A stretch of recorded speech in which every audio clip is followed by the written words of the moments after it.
Hi friends, அஸ்ஸலாமு அலைக்கும். இன்றைக்கி நம்ம எஸ்கே கிச்சனில் கரும்பு சாறில் பொங்கல் ஸ்வீட் ரெசிபி ரெடி பண்ணியிருக்கேன். பார்க்கவே நல்ல சூப்பராக இருக்குல்ல. கரும்பு சாறு எடுத்து பொங்கல் ஸ்வீட் ரெடி பண்ணலாம் அப்படிங்கிற மாதிரி இந்த ஸ்வீட் ரெடி பண்ணினேன். நான் இந்த ஸ்வீட் ஃபஸ்ட்டாக ரெடி பண்ணினாலும் எனக்கு கரெக்டாக நல்ல சூப்பராகட்டும் நல்ல டேஸ்டி ஆகிட்டும் வந்திருக்கு. கரும்பு சார் பொங்கல் ஸ்வீட் நல்ல சூப்பராக வந்திருக்குல்ல. பார்க்கவே சாப்பிடன் போல் இருக்குது. இதனுடைய டேஸ்ட்டும் ஃப்ளேவரும் அதிகமாக இருந்து நான் சொல்லியிருக்கக்கூடிய இதே மெத்தடில் ஸ்வீட் ரெடி பண்ணினீங்கன்னா நல்ல சூப்பராக இருக்கும். வாங்க வீடியோக்குள்ளே போய் பொங்கல் ஸ்வீட் ரெசிபி எப்படி ரெடி பண்ணணுன்னு கிச்சனுக்குள்ளே போய் பார்க்கலாம். என்னுடைய சேனலை இது வரைக்கும் சப்ஸ்கிரைப் பண்ணாமல் பார்க்கக்கூடியவங்களாக இருந்தால் சப்ஸ்கிரைப் பண்ணுங்கள், லைக் ஷேர் கமெண்ட்ஸ் பண்ணுங்கள். வாங்க கிச்சனுக்குள்ளே போகலாம். டீ குடிக்கக்கூடிய கப்பில் 1 கப் சிறு பயறு எடுக்குதேன், பச்சை பயறு. இந்த ஸ்வீட் 10 பேர் சாப்பிடும்படி ஸ்வீட் நமக்கு கிடைக்கும். இதை விடவும் அதிகமாக வேணும்னா குவான்டிட்டி கூட்டிக்கலாம். இதை ஒரு பவுலில் வச்சு தண்ணீர் ஊற்றி நல்லா க்ளீன் பண்ணுதேன். அழுக்கு தூசியில் இருந்தால் வந்துடும். நல்லா க்ளீன் பண்ணி குக்கரில் போட்டு 4 விசில் வரும் வரை வேக வைக்கணும். இதுக்கு தேவையான உப்பு 1/4 டீஸ்பூன் வைக்கிறேன். கல் உப்பு தான் வச்சுருக்கேன். 1 கப் பயருக்கு 2 கப் தண்ணீர் ஊற்றிருக்கேன். குக்கரை மூடி 4 விசில் வரும் வரை வேக விடலாம். இது ஒரு பக்கம் இருக்கட்டும். அடுத்து 400 கிராம் சர்க்கரை எடுத்திருக்கேன். சர்க்கரை எல்லாத்தையும் சின்ன சின்னதாக உடச்சி வச்சுருக்கேன். இதை ஒரு பாத்திரத்தில் போட்டு 1/4 கப் தண்ணீர் ஊற்றி அடிக்கனமான பாத்திரத்தில் தான் இந்த சர்க்கரையை மெல்ட் பண்ணணும். அதிகமான தண்ணீர் ஊற்றக்கூடாது, 1/4 கப் போதும். இது அப்படியே அடுப்பில் வச்சிடலாம். இது ஒரு பக்கம் இருக்கட்டும். அடுத்து 2 பீஸ் கரும்பு எடுத்திருக்கேன். இதனுடைய ஸ்கின்னை நீக்கி சின்ன சின்னதாக கட் பண்ணுதேன். இந்த மாதிரி கரும்பு ஜூஸ் உங்களுக்கு எடுக்க முடியலன்னா கடையில் கிடைக்கக்கூடிய கரும்பு ஜூஸ் வாங்கியும் இந்த ஸ்வீட் ரெடி பண்ணலாம். கடையில் ஜூஸ் வாங்கினீங்கன்னா அந்த ஜூஸில் லெமனும் இஞ்சியும் சேர்ப்பாங்க. இந்த ஸ்வீட்டுக்கு லெமன் இஞ்சி சேராமல் கரும்பு சாறு மட்டுமே வாங்கி இந்த ஸ்வீட் ரெடி பண்ணலாம். இந்த மாதிரி சின்ன சின்னதாக கட் பண்ணி தான் மிக்சியில் போடணும். மிக்சி ஜாரில் வச்சு தான் நம்ம ஜூஸ் எடுக்க போகிறோம். இதை விடவும் சின்ன சின்னதாக வேணும்னா கட் பண்ணி எடுத்துக்கலாம்.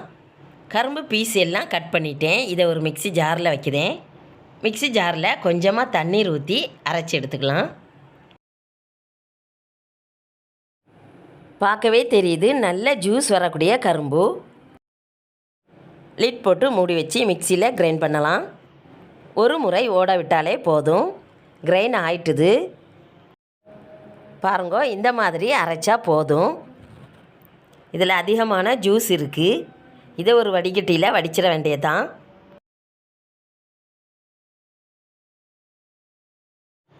கால் கப் தண்ணீர் ஊற்றி தான் கிரைண்ட் பண்ணினேன். மீண்டும் 1/4 கப் தண்ணீர் ஊற்றி மிக்சி ஜாரை அலசி ஊற்றிக்கலாம். இந்த மாதிரி தேங்காய் பால் புளிஞ்சு எடுக்கிறது போல் இந்த மாதிரி சக்கையை புளிஞ்சு எடுத்துக்கலாம். இந்த சக்கையை வேஸ்ட்டு பண்ணிட வேண்டியதான். கரும்பு சார் நம்ம வீட்டிலையே ரெடி பண்ணிட்டோம். ரோட்டு ஓரங்களில் மிஷின் வச்சு கரும்பு ஜூஸ் கொடுக்காங்க. அது இவ்வளோ ஹைஜீனிக்காக இருக்காது. நம்ம வீட்டில் ரெடி பண்ணும்போது தூசு துரும்புகள் இல்லாமல் சுத்தமான ஜூஸ் கிடைக்கும். பாருங்க, 2 கப்புக்கு கரும்பு ஜூஸ் நமக்கு கிடைச்சிருக்கு. நல்லா தெளிந்த கரும்பு ஜூஸாக இருக்குது. பார்க்கவே உடனடியாக குடிக்கணும் போல் இருக்குது. டேஸ்ட் எப்படி இருக்குன்னு குடித்து பார்க்கலாம். கரும்பு ஜூஸ் நல்ல இனிப்பாக இருக்குது. நம்ம 1/2 கப் தண்ணீரும் ஊற்றிருக்கோம். அதுக்கு தக்கன இனிப்பு இருக்குது. இந்த ஜூஸில் தான் அரிசி வேக வைக்க போகிறோம். 1 கப் சிறுபயருக்கு 3/4 கப் பச்சரிசி கரெக்டாக இருக்கும். இது ரேஷனில் கொடுத்த பச்சரிசி. இந்த அரிசியை நல்லா க்ளீன் பண்ணிடலாம். தண்ணீர் ஊற்றி நல்லா க்ளீன் பண்ணிடலாம். அரிசியில் தூசியல் இருந்தால் வந்துடும். அரிசியை க்ளீன் பண்ணிட்டேன். ஒரு சின்ன குக்கரில் வைக்கிறேன். கரும்பு சாறை ஊற்றி தான் அரிசி வேக வைக்க போகிறேன். கரும்பு ஜூஸ் எவ்வளோ வந்திருக்குன்னு பார்க்கலாம். ஃபஸ்ட்டு 1 கப் சாறு ஊற்றியிருக்கோம் அரிசியில். மீண்டும் 3/4 கப் வந்திருக்கு. அரிசி 3/4 கப், 1.25 கப் கரும்பு சாறு ஊற்றுதும். இவ்வளவு தண்ணீரும் போதும், வேறு தண்ணீர் ஊற்றாண்டாம். இதுக்கு தேவையான உப்பு போடுதேன் 1/4 டீஸ்பூன். ஸ்வீட் ஆனதுனால அதிகமான உப்பு வேண்டாம். அடுப்பில் வச்சு கொதிக்க விடலாம். கொதிக்கும்போது இந்த மாதிரி கரும்புனுடைய அழுக்கு வரும். இதை இப்படியே ஒரு ஸ்பூனால் எடுத்துடலாம். இந்த அழுக்கு எடுக்காமல் ரைஸ் வேக வச்சிங்கன்னா ரைஸ் கலர் சேஞ்ச் ஆயிரும். அழுக்கலையெல்லாம் எடுத்துட்டேன். பார்க்க நல்ல க்ளீனாக இருக்குது. இந்த டைமில் குக்கரை மூடி போட்டு மூடி 3 விசில் வரும் வரை வேக விடலாம். பாருங்க, கரும்புனுடைய அழுக்கு இவ்வளவும் வந்திருக்குது. இதை வேஸ்ட் பண்ணிட வேண்டியதுதான். இதை எடுக்காமல் விட்டிங்கன்னா ரைஸ் கலர் சேஞ்ச் ஆகும். ஒரு முறை அடி வரைக்கும் கிளறி விட்டு லீட் போட்டு மூடி வைக்கலாம். பச்சரிசி ஆனையினால் 3 விசில் வைக்கிறேன். 3 விசில் வரட்டும், அடுத்து பார்க்கலாம். இது ஒரு பக்கம் இருக்கட்டும். அடுத்து மிக்ஸி ஜாரில் 8 நம்பர் ஏலக்காய் வைக்கிறேன். 1/4 டீஸ்பூன் சீரகமும் ஏலக்காய் கூட வைக்கிறேன். இவ்வளவு ஏலக்காயும் மிக்சியில் கிரைண்ட் ஆகாது. இது கூட 1/2 டீஸ்பூன் சீனி வச்சு கிரைண்ட் பண்ணினீங்கன்னா ஏலக்காயும் சீரகமும் குயிக்காக கிரைண்ட் ஆயிரும், பொடி ஆயிரும். ஏலக்காயும் சீரகமும் அதிக ஃப்ளேவரை தரும். ஃபைனாக பொடி பண்ணிட்டேன். பாருங்க, நல்ல ஃப்ளேவராக இருக்குது. இது ஒரு பக்கம் இருக்கட்டும். அடுத்து ஸ்வீட் ரெடி பண்ண மேலும் என்னெல்லாம் எடுத்து வச்சுருக்கேங்கிறத பாருங்கள். ஒரு பெரிய சைஸ் தேங்காய் துருவி வச்சுருக்கேன். நல்ல பழுத்த பழம் 5 எடுத்திருக்கேன். கேஷ்யூ 50 கிராம், கிஸ்மிஸ் 50 கிராம் எடுத்து வச்சுருக்கேன். நெய்யில் தான் கிஸ்மிஸும் அண்டியும் தாளிக்கணும். வேக வச்ச பயர் ரெடி ஆகிட்டு, பயர் இந்த டைப்பில் வெந்து கிடச்சிருக்கு. போதும், இது ஒரு பக்கம் இருக்கட்டும். அடுத்து கரும்பு சாறில் வேக வச்ச பச்சரிசியும் வெந்துட்டுது. அதிக கூலாகக்கூடாது, இந்த மாதிரி வெந்தால் போதும். சர்க்கரை பாகும் ரெடி ஆகிட்டு, 1/4 கப் தண்ணீர் ஊற்றி தான் மெல்ட் பண்ணணும். அதிகமான தண்ணீர் ஊற்றக்கூடாதுன்னு சொன்னேன். இவ்வளவு திக்னஸ் இருந்தால் போதும். அடுத்து ஒரு கடாயில் இது எல்லாத்தையும் ஒன்று சேர்க்கலாம். ஃபஸ்ட்டு பச்சரிசி வேக வச்சது வைக்கிறேன். இதுலேயும் அதிகமான தண்ணீர் இல்லை, பார்க்கவே தெரியுது. வேக வச்ச பயரையும் இதுக்கு மேலே வைக்கிறேன். சர்க்கரை பாகுவையும் இந்த மாதிரி ஒரு அரிப்பு வச்சு ஊற்றி, கல் தூசி மண் இருந்தால் இந்த அரிப்பிலே தங்கிடும். சர்க்கரை பாகு எல்லாத்தையும் இதில் ஊற்றிடலாம். எடுத்துருக்கக்கூடிய எல்லா பாகையும் ஊற்றுதேன். அப்போ தான் இனிப்பு நல்ல தூக்கலாக இருக்கும். அடுத்து இந்த மாதிரி ஒரு கரண்டியை வச்சு நல்லா கலந்து விட்டுக்கலாம். இப்படி கலந்து விட்டிங்கன்னா எல்லாமே ஒன்று சேர்ந்துடும். அடுத்து துருவி வச்சுருந்த தேங்காய் பூ எல்லாத்தையும் மிக்ஸி ஜாரில் வச்சு ஒரு முறை பல்ஸ் பண்ணுதேன். இதில் 1/4 கப் தண்ணீரும் ஊற்றுதேன். அதிகமான தண்ணீர் ஊற்றக்கூடாது. இது ஒரு பக்கம் இருக்கட்டும். அடுத்து கலந்து வச்சுருந்த பயறு, பச்சரிசி, சர்க்கரை பாகு எல்லாத்தையும் அடுப்பில் வச்சுட்டேன். ஃப்ளேமை ஆன் பண்ணிட்டேன். மீதமாக இருக்கக்கூடிய சர்க்கரை பாகையும் ஊற்றுதேன். மிக்சியில் பல்ஸ் பண்ணின தேங்காய் பூ எல்லாத்தையும் வைக்கிறேன்.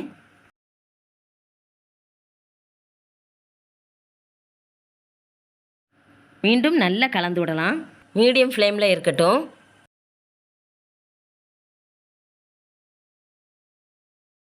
ரெடி பண்ணியிருக்கக்கூடிய பொங்கல் ஒரு முறை கொதி வந்துட்டுது. அடுத்து நல்ல பழுத்த பழம் 5 எடுத்து வச்சுருந்தேன். இதை தோல் உரித்து இந்த பவுலில் வச்சு கையாலேயே நல்லா பிசைஞ்சு விட்டுக்கலாம்.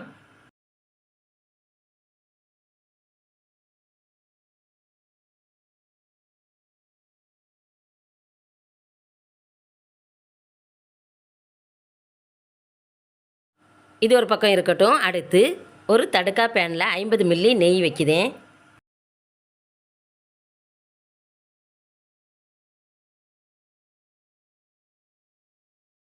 எடுத்து வச்சுருந்த கேஷ்யூ கிஸ்மிஸையும் ஃப்ரை பண்ணிடலாம்.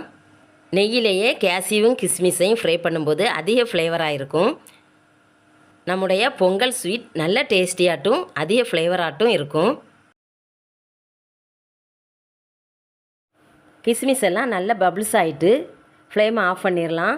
அடுத்து பிசைஞ்சு வச்சுருந்த பழத்தை எல்லாத்தையும் வைக்கிறேன். பழத்தை வச்சதும் ஒரு முறை நல்லா மிக்ஸ் பண்ணிடலாம். ஃப்ளேம் மீடியமாகவே இருக்கட்டும். அடுத்து ஃப்ரை பண்ணின கேஷ்யூ கிஸ்மிஸ் நெய்யையும் அப்படியே ஊற்றிட வேண்டியதான்.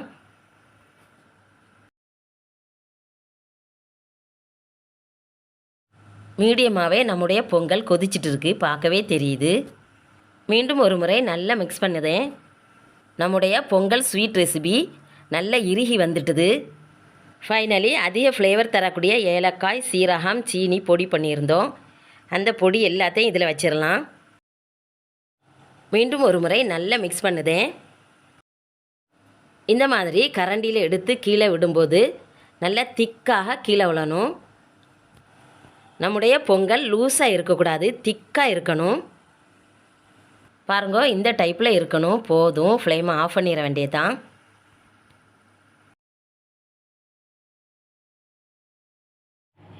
ஒரு பிளேட்டில் 1/4 டீஸ்பூன் நெய் வச்சு பிளேட் ஃபுல்லாக நெய் அப்ளை பண்ணிடணும்.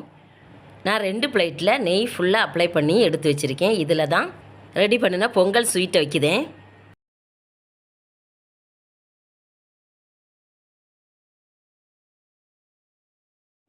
ரெண்டு பிளேட் ஃபுல்லாக நிரம்பிட்டுது. இதில் கார்னிஷ் பண்ணிடலாம். ஃப்ரை பண்ணின கேஷ்யூ கிஸ்மிஸ் எடுத்து வச்சுருந்தேன். இதை இதுக்கு மேலே வைக்குதேன். இது 2 மணிக்கூர் ரெஸ்ட்டில் இருக்கட்டும். ரெஸ்ட்டில் இருந்ததும் கட் பண்ணலாம். கூல் ஆகணும். கூல் ஆகட்டும். 2 மணிக்கூர் முடிஞ்சதும் கூல் ஆகிட்டுது. கட் பண்ணிட்டேன். நல்லா சூப்பராக வந்திருக்கு. நல்ல ஹெல்த்தியான ஃபுட்டு இது. டேஸ்ட்டுமே நல்லாவே இருக்கும். இந்த வீடியோ உங்கள் ஃப்ரெண்ட்ஸ் அண்ட் ஃபேமிலிக்கு ஷேர் பண்ணுங்கள். எஸ்கே கிச்சனுக்கு சப்ஸ்கிரைப் பண்ணுங்கள். மீண்டும் அடுத்த ரெசிபியில் அடுத்த எஸ்கே கிச்சனில் சந்திக்கலாம். தேங்க்யூ. அஸ்ஸலாமு அலைக்கும்.